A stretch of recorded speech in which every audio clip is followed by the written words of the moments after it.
The Lady in Black delivers us 3 exciting races. The Paperclip has another show in store, and the local racing season is upon us. Plenty to talk about. So just like always, we're back here at the ACP. Sounds right.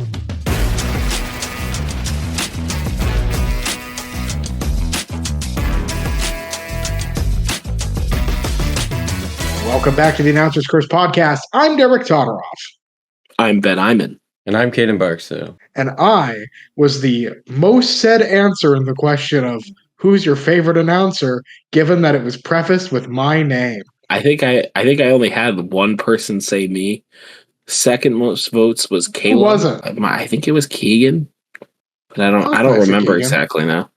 We conquered Darlington. The track too tough to tame. Yeah, the track too tough to tame. I know I got it wrong. Was indeed brought home by 3 drivers this weekend. 3 deserving drivers in each one of these events. I feel like we can start with the trucks, which I think was probably once again the trucks stealing the show this year. Yeah. Oh man, this one was a good one. Dominant car of the night was truck, I suppose. This Caden Honeycutt. Honeycutt just seemed to be on rails.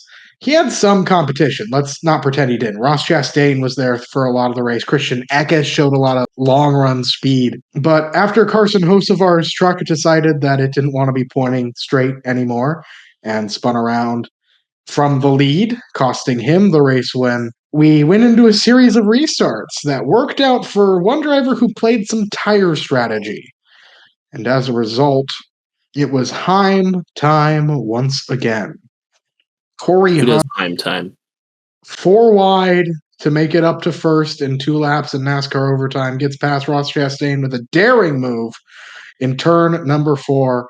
Ross afterwards looks at Austin Cindric on the driver's only broadcast and says, "Austin, I don't know what just happened." I think that's a perfectly valid way to sum up that finish. Man, you could say that the nads that Corey Heim wields in that truck.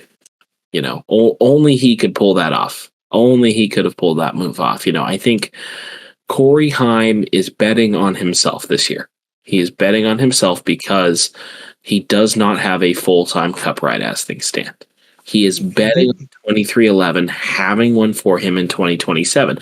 And, you know, recent reports talked about he was aware of what the timeline would be. When he signed the development deal with 2311, he knew it was probably going to be a 2027 timeline for him to kind of get a full-time Cup ride. And he's proving why it's worthwhile as he continues to dominate in the truck series. And, you know, I think you know, he's showing staying in the Toyota development pipeline. And you know, obviously Corey Heim is probably not going to get a JGR ride anytime soon. He can ask around that, but well, there was another piece of information that came out this weekend that maybe he will. True. I mean, I shouldn't say never. Do you know what I'm talking about? I should ask. No, lay it on me. There are sources suggesting that Denny Hamlin will not be racing after 2027. That he'll be setting down the helmet from there. And I don't know the veracity of these claims. No one really knows. But we've been questioning Denny's will to keep going for a while now. And I'm curious to see him step into more of an ownership role. That being said, I'll also note there were reports that Denny Hamlin was supposed to be the driver of that number 5 truck this weekend at Darlington. That would have been cool. He stepped out of it, decided he didn't want to do it. And that is why Corey Heim mentioned in his post-race interview, he got the call the week before he was running Darlington. Paid off, obviously. He won $50,000 with the Triple Truck Challenge. Mm-hmm. So good week for Corey Heim. Prove what he can do. But Heim time once again. Tap the watch, everyone. Heim time once again. I think Corey Heim has been lost in the shuffle a little bit here when we talk about NASCAR rising stars. You know, with the large, you know, attention that is, you know, Connor Zilisch has eaten up. And rightfully so last year with his run in the, at the time, Xfinity Series, now O'Reilly Series. But I will say this, is having a slow start, you know, to the year, which I'm not going to beat him on the head with. That makes sense. You know. Oh, Trackhouse isn't doing amazing right now. No, but I'm not surprised to say that he's maybe struggling a little bit out of the gate. I'm not going to hold that against young Connor Zilisch in the Cup Series. But as we were just saying, Corey Heim's been lost in the shuffle a little bit with all the eyes that have been on Connor Zilisch. I think everyone's kind of maybe, looked away from Corey Heim as a top, or you could say I guess here's the question I'll ask: is Corey Heim the top Toyota prospect at this time? Corey Heim's top NASCAR prospect. I was will sing Connor Zilich's praises. I think Corey Heim's a better prospect than Connor Zilisch. I was gonna say I think it's a conversation worth having. Heim time's a little bit more seasoned. He's had a little bit more, top division NASCAR. He has a championship time. He has a title, although, hey, they had the same situation going into that race. That's true. That's very true. So he has a title. Both had 10 wins. Both had the time to decide it, and Heim closed out. It's true. I understand a lot about Connor Zilisch. I am a big Connor Zilisch fan. You a Zillbilly? Hey, Corey Heim closed out. He backed up the bet. He won. Granted, that was after he lost 2 previous ones. Yeah. NASCAR's not Heim has a past, but Heim now in the present really showing off what he can do, and I'm excited to see him hopefully get some more starts in the Xfinity Series, O'Reilly Auto Parts Series, Busch Series, Nationwide Series, whatever you want to call it. I don't think anyone ever called it the Nationwide Series, even when it was the Nationwide Series. No, that one around. Yeah. I mean, the Truck Series is where he's shown he is the king. Heim is one of the best Truck Series drivers we've seen in a very long time. Comparable. This is probably the hottest take I'll give in this week's video. I'd say Corey Heim is a comparable Truck Series talent to Kyle Busch. I was just about to say it. No, that ain't no hot take. I was just about to say, I think you have to put him, with how he's driven the last couple of years, you have to put him on time. He's fourth. Put him on par with Kyle. Yeah. Did you know that? He is tied for 4th on the all-time Craftsman Truck Series win list. And, he's still under 25. Yep. And do I think he'll ever hit Kyle Busch's mark? No. Busch raced during the heyday of bushwhacking when he had the freedom to do whatever the hell he wanted, including wreck a championship contender while running part-time and then get suspended for 4 weeks. But, hey. Yeah, it's Kyle Busch for you. Corey Heim capitalizes and wins at the Lady in Black in Darlington. Looking at the other finishing orders here. Oh, also, before we jump into that, Corey Heim currently is sitting in the chase as things were to stand, only running 2 truck races. He's not eligible for the chase. You have to run all the truck races to be able to be eligible. That 5 truck is eligible though for the owners championship, and so Corey Heim might be competing for some form of a truck championship this year. Accidentally. Ross Chastain comes home second in the Nice Motorsports machine. Third place, Christian Eckes. Good run for the 91 team, kind of bouncing back from McAnally. Caden Honeycutt fourth. Connor Mosack in the Spire Motorsports machine finishes 5th. Good run for Connor there.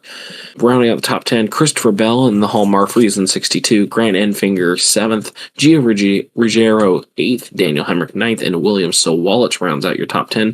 AJ Allmendinger running the 10 this week. It is a tough situation going on at Colleague, and the current Ram partner with Daniel Dye suspended indefinitely for some insensitive remarks he made online while streaming on Whatnot, the card and social. Okay, hold on. Sorry, quick side tangent. What the hell is Whatnot?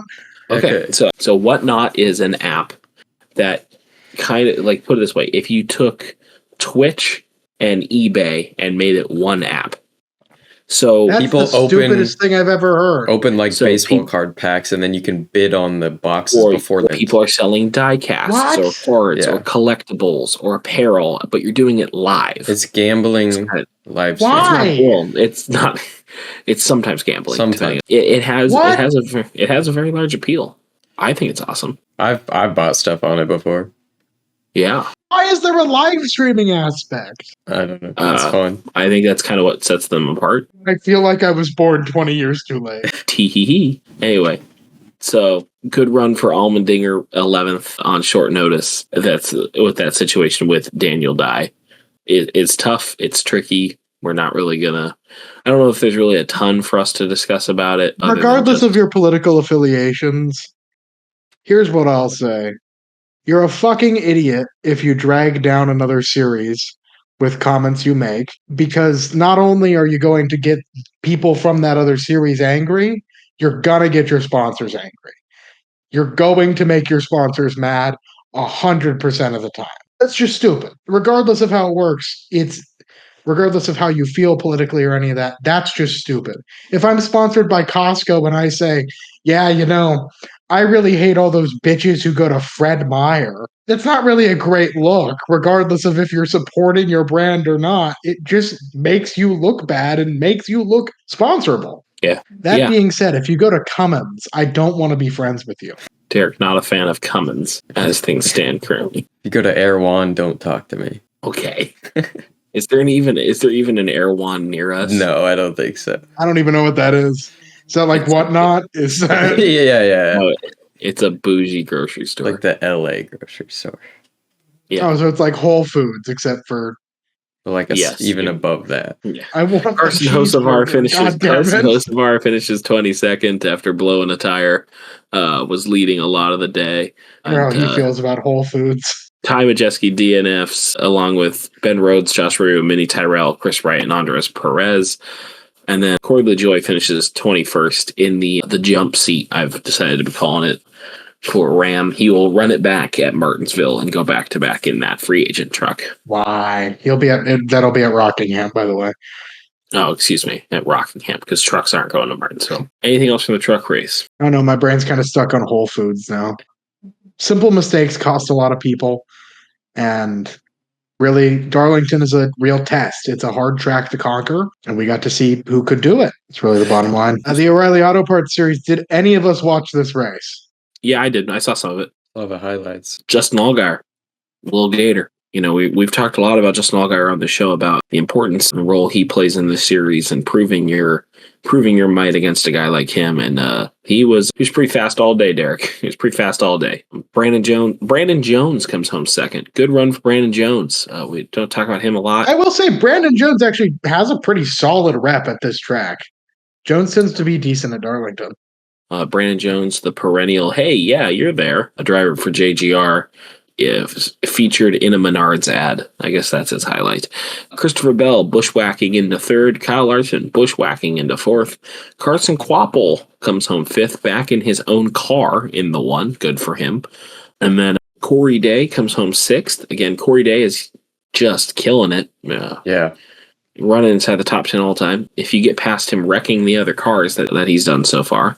Corey Day, serious threat. Sheldon Creed 7th. Parker Retzlaff for Viking Motorsports, top 10 at the Lady in Black. Really good run for Parker. Parker Retzlaff, I want to touch on here, is a really tremendous driving talent who has had just kind of some crud thrown his way.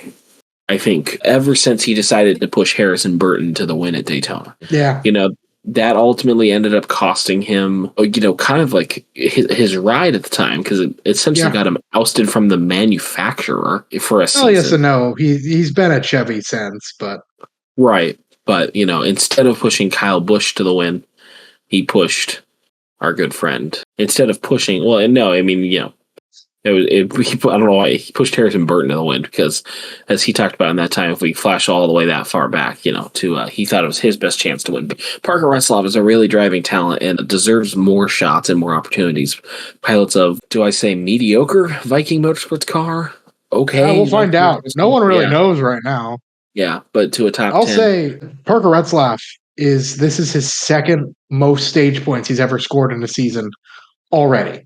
He has surpassed all but one previous season in 6 races. So really excited to see what he can do this year.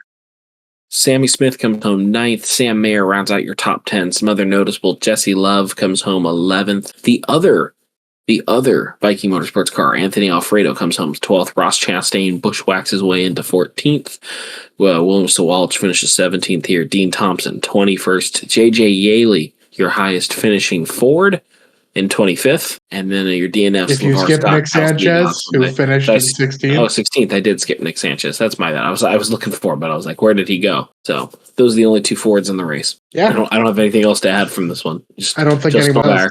Dominant. Well, that brings us to the Cup Series race. What used to be throwback weekend. No throwbacks this weekend that were striking, I should say. We had a decent one. I think Zane Smith had an okay one back to Elliott Sadler. But I really Carson's did I liked Hocevar, but I also just like this- Hocevar, so I'm biased. I don't know. I feel like my issue with that number is not even the whole everyone's like, it's Dale's legacy. My issue is I don't think that a 2-digit number should be throwing back to one of the most iconic single-digit numbers. Like that beautiful font is a single-digit number. And God, Chili's, you were so close. You were so close. Put the name on the side of the car like Wrangler did, and then put the logo on the front, on the hood of the car. I don't know what you're talking about. So close. So close, guys. Just why? It was your idea to do this throwback. Why can't you just put the logo there like the old car? Here's my big one that I didn't talk about last week. Junior Motorsports should feel ashamed that they did not throw back to Michael Annett. Michael Annett was your driver for years. He drove the 5, he drove the 1. Put something on track to honor him. That's fair. Sure. That one did actually irritate me. That was, you have 5 cars, and you're telling me you couldn't convince one sponsor? What about Pilot? Pilot fielded his cars for years. You couldn't convince one group to throw back to Michael Annett. The only O'Reilly Auto Parts Series car that threw back to Michael Annett didn't make the race. There's your Derek rant for the week. Well, when we turn to the Cup Series, I'm with you in agreement on the Michael Annett schemes. With the look at the Cup Series, oh man, Tyler Reddick is back in victory lane. Insane. Had everyone had enough time away? Had everyone got tired of watching watching the other cars win yet? Man, what a finish to this one. Look, who had Joey Logano running 35th and 2 laps down without incident on this one? Like Penske and his team. I can't even say Penske because Ryan Blaney did finish just third. him. Cindric was in the top 10 too. They just got it wrong on the 22 car. They just got it wrong for Bubba Wallace, although his was incident at some point. Kyle Larson struggled, finishes 32nd in this race. These are the races. Chase Elliott, outside of his normal run in 15th. These are the races that you'll look at when we get to the chase and people are looking at Kyle Larson and he's maybe comes in 4th and 70 something points back, and you go, what happened? Well, you can look and you go, well, it's 30 second something finish at Darlington, and so tough there. But Tyler Reddick made the move when it counted, capitalized. Late race, can't even say late race restart. It was just more of a later race restart. I think it was about 30 or so to go, 40 to go, 50 to go. Okay, that sounds That's about right. when he took the lead, I think. They did green flag pit stops. Yeah, that's on right. The last 10. So it was at least 80 because that was the pit window. Yeah, so it was a long one. It was a long one and held off the end, just drove away once he got the lead. Carson Hocevar deserves a shout out for starting at the rear and driving all the way up to 4th. Brad Keselowski finishes 2nd. Man, talk about the Fords running well. Chris Buescher 9th, Ryan Preece 13th. At one point, RFK had all 3 of those cars inside the top 8. 3. Yeah, they were also. Yeah, at one point, also running 1, 2, 3. Obviously, I'd say not able to finish it. I'd say the one I really shout out negatively is, and I think ties into the theme you mentioned earlier, Chase Briscoe. Now, people who watched his career at SHR will know that Briscoe loves to find ways to screw up winning races, whether it be accidentally taking himself and Tyler Reddick out at Bristol Dirt or sending Denny Hamlin to go meet God at the Indianapolis Road Course. Briscoe's interesting in that way. And he had a pretty good car today. He had a pretty good car on Sunday that he chose to take across the front bumper of Riley Herbst and pound into the wall to lose his top 10. I bring this up because Briscoe's not doing that well in the points. No. He's probably the worst of the big drivers that we're looking at. He was And Ben's pick to win this week. Doesn't feel like Yeah. Briscoe was leading this race and the most dominant car for quite a while. I mean, I remember looking down at our pick list and thinking, oh, God, Ben's going to win again. Because Briscoe was the best JGR car. Bell and Hamlin were putting around in 15th and 16th, and Briscoe was up here contending. He passed Reddick for the lead at one point. What on earth happened? I'll say Denny Hamlin was running 5th when he had a tire go down right before the end of stage 2, and he lost all the spots in the shuffle and never recovered. So definitely was fast at one point. But yeah, damn. I was upset about that Briscoe one. I watched him fade after that incident, and I remember watching it knowing he was my pick, and I was just like, oh, man. Yeah, they were a slow start last year. They got the pole at Daytona, but then there was a whole disqualification shuffle with that. And so they were a slow start last year, but I think this year you're going to get punished even more for a slow start than maybe you would have previously. So only time will tell for Briscoe. All right, let's make some picks. Yeah. Paperclip time. Head to Martinsville, the shortest track on the schedule. Oh, okay. Actually, no, it's not anymore, is it? Well, the weirdest track on the schedule. 2 hairpin corners connected by 2 narrow straights. A track dominated by drivers like Jeff Gordon in the past. Grandfather clock on the line. What will you do to win it? As we head to a very unique track.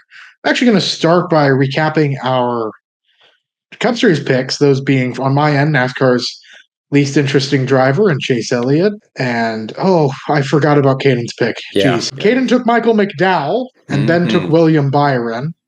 So we're certainly in for something if Michael McDowell finds a way to win this one. I'm a believer.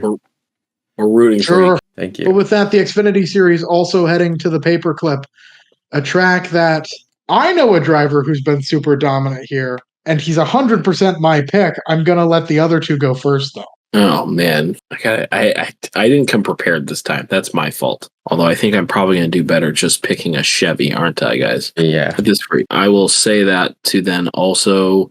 Okay, I'm gonna try to beat Derek to the punch here. I'm gonna try. Derek has not told me who his pick is. I don't know who it is. Martinsville, successful. I'm gonna try to match Derek here because I'll take Taylor Gray. Okay. I'm going to take a bit of a weird pick here, I think. Give me Raja Karuth to win Martinsville. No, that's a good one. I didn't even have to copy to the spreadsheet because Derek was on top of it. Oh, man. Taylor Gray over the past You also 3 picking trips Taylor? to Martinsville. So let me explain, because Ben is correct. This is my pick for this race. Okay. Here's our past 3 trips to Martinsville with Taylor Gray. Starting with the one in the Truck Series. Taylor Gray is the dominant truck of the night. He's racing for Tricon at this point, driving the number 17, and he is locked in a battle with Christian Eckes. Eckes locked into the next round already. Gray's happy. He's just looking to find a good win here, a good result.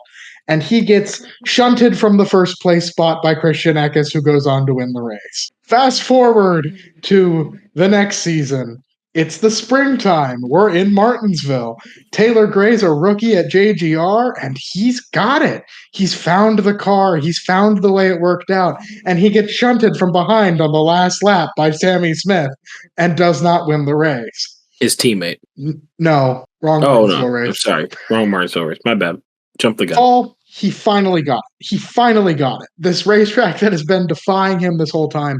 I think he does it again. Taylor Gray, these past few years, has looked like the best Martinsville driver in any of the 3 series.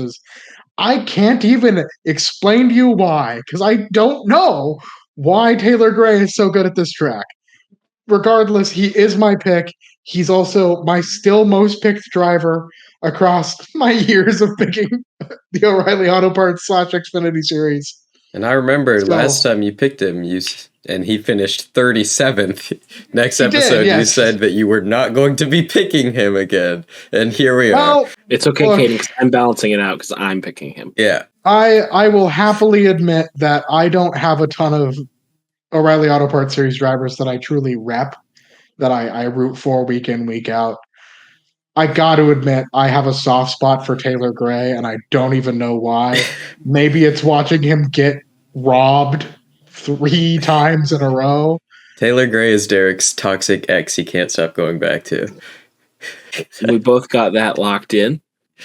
We'll turn our attention a little more closer to home, shall we, guys? Northwest Racing. The season starts this week, Saturday. We are super excited. I'm super excited to open the season at Evergreen Speedway with Hill Street Cleaners NASCAR season opener number 1, presented by Quick and Easy Concrete Delivery. Really rolls off the tongue. Derek will be there in an unofficial capacity. He'll just be hanging out. If anyone from the podcast wants to come up and say hi and talk to Derek, you should go meet him. He loves people. It's going to be a good night. We get a return to the Hornet class, where last year and three-peat champion Zach Bristol will be running opening night, but not in the car that you've seen him in recently. He's not racing the Hornet full-time this year. He's taking a couple sub-driver opportunities, including opening night here for someone. So focusing his efforts into his number 97 FTG mini stock with Nat Barber crew chiefing and that team out there. Came up just shy of a championship in the mini stock division last year, competing with Cole Reardon. We'll get into mini stocks more next week when they roll around. But the Hornet division, very excited. Got a lot of young and drivers moving up into the Hornets, either out of youth Hornets or entering this racing in the Northwest. It's one of my favorite divisions because not only does it run road courses, but also you get to see so many faces and so many entry points.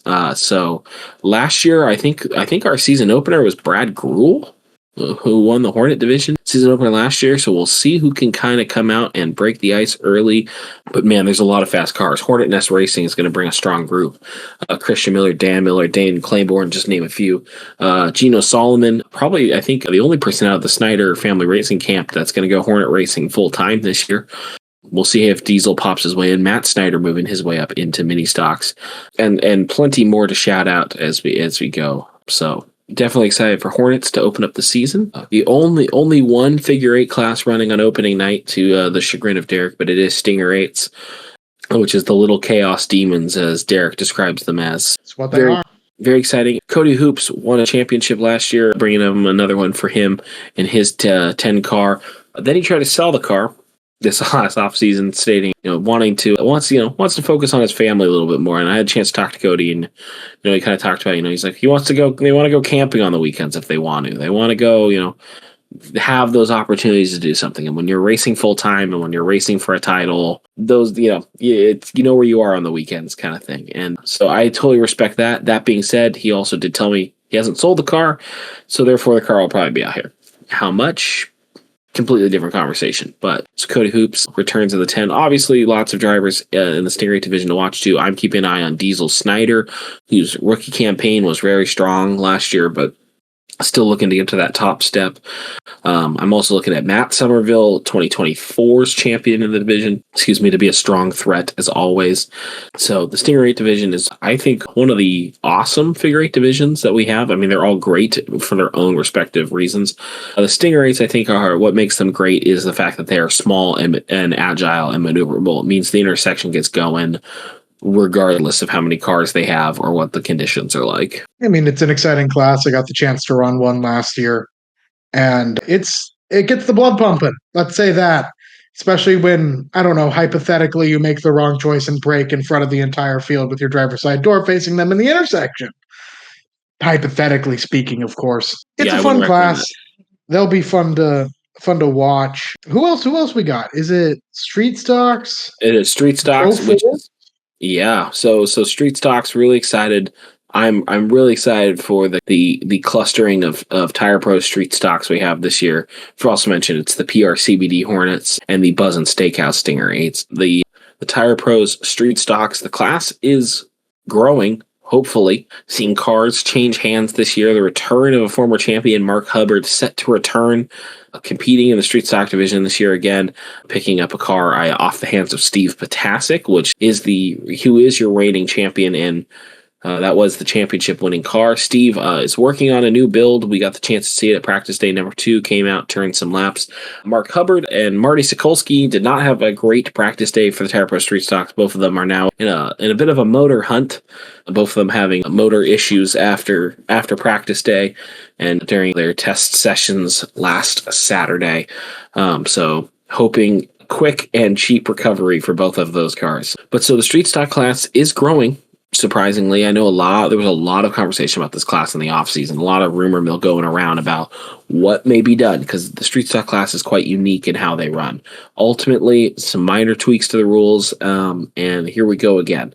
But look, the class is growing, and I'm excited to see more people make their way out and race street stocks as an option to get into racing at Evergreen Speedway. It's a great classic class. Lots of, potential awesome title favorites. Can Steve Potasic defend and repeat? How does Mark Hubbard fare in his return? Obviously, keep an eye on him. Looking at the ARC racing team and, Austin Camp, Jackson Beckel, what can they do in a street? This year is kind of some of those, second and third place cars, running behind Steve. So looking to see if they can break through. So ultimately very excited for the Tire Pro Street Stocks. The Northwest Pro 4 trucks open up their season at Evergreen Speedway, the touring club division. They're trucks, and who doesn't love that? I do know that reigning champion for them, Calvin Miller, will be running opening night with the trucks at Evergreen Speedway. So you will get a chance to see that 49 truck go out again. But besides that, who shows up is a little bit more sporadic. Obviously, they're not an Evergreen Speedway sanctioned class necessarily, but so we'll go from there. But the big headliner is the Speedway Chevrolet Pro late models opening up the day. And I just got to say, boys, I'm very happy because the weather, knocking on all the things around, is looking decent.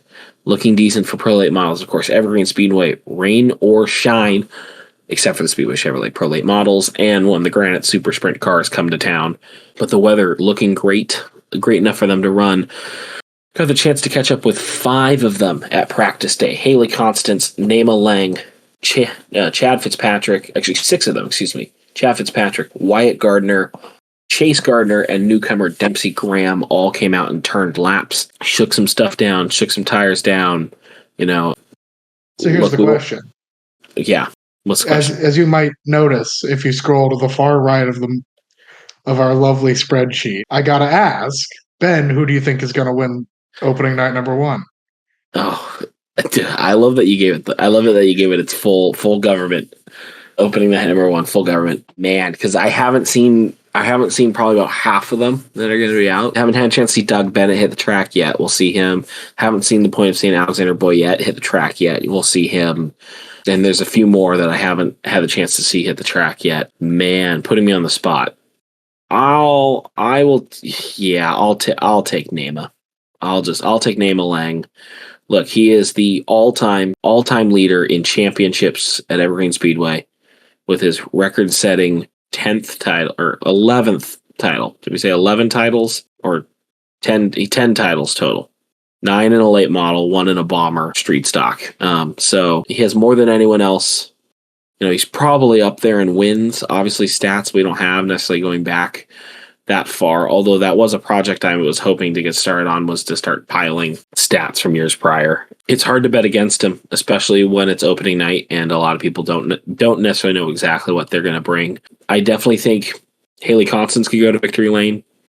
I definitely think Chad Fitzpatrick could go to victory lane. Beyond that, I think those 3 will be hard to beat.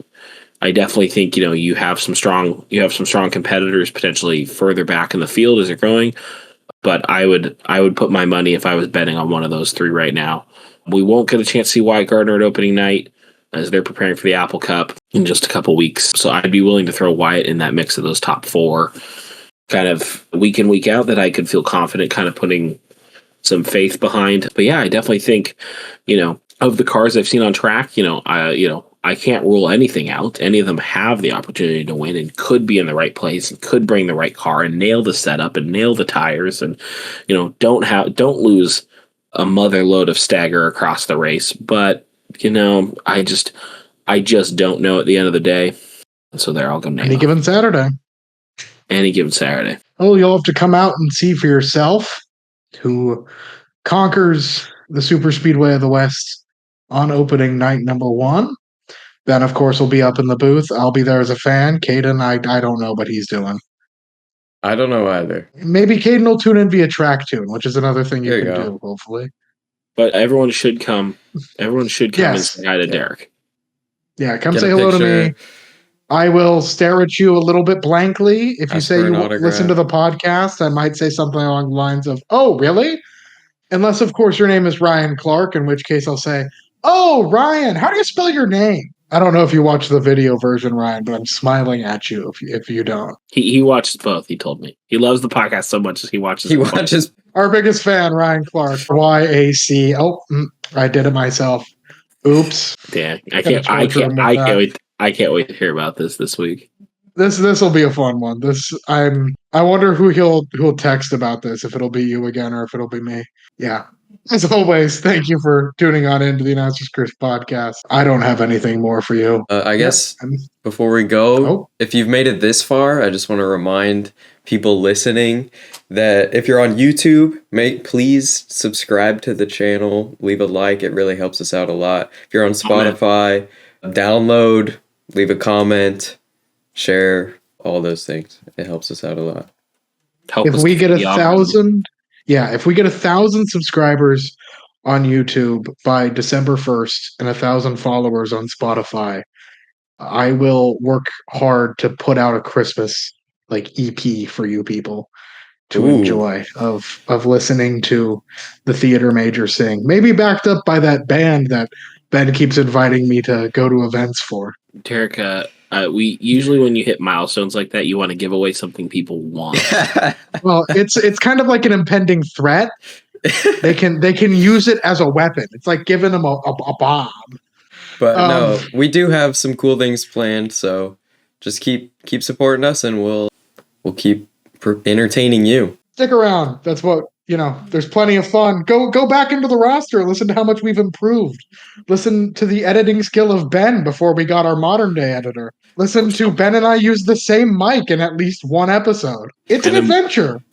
Starting next week, we're gonna start hopefully rolling out some more interviews. Yes, we'll have drivers too. So keep a lookout for that. We promise it will be someone other than Ryan Clark. Yes, but we will also get Ryan. We'll get Ryan Clark at some point. But it'll also be someone else. I mean, I don't know. After today's episode, he might hate us all. I don't know. Between that and last week, me calling you Gary Ashford. Thanks for listening, folks. Until next time, my name has been Derek Todoroff. I'm Ben Iman. And I've been Caden Barksdale. Or maybe he isn't.